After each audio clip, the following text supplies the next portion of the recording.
Welcome to our channel. Today we how to set up Firestore security rules for a React app, beginner guide step by step clearly. Start by opening your Firebase console.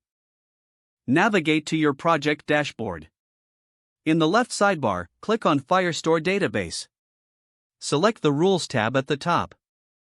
Here, you will see the default security rules. By default, Firestore allows read and write access to everyone, which is not secure. To begin customization, you will replace the default rules. Start by setting up basic user authentication. Add the following rule: allow read, write, if request.auth equals null. This rule ensures that only authenticated users can access your Firestore database. Next, consider your data structure.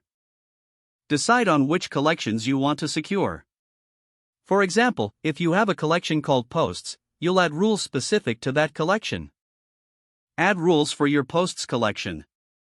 You can write match/post/post ID, allow read, write, if request.auth.uid equals resource.data.owner_id. This ensures only the post owner can modify their post. If you want to allow all users to read posts, modify the read rule, allow read, if true. This way, any authenticated user can read posts. After finishing your rules, remember to test them. Click on the Rules Playground tab within the Firestore Rules page. Here, you can simulate requests to see if your rules work as expected. Input test data to validate your rules. If something doesn't work, revisit your rules and adjust accordingly. Once you are confident in your rules, click Publish to apply them. Your Firestore security rules are now set up for your React app. Make sure to monitor and revise your rules as your app grows.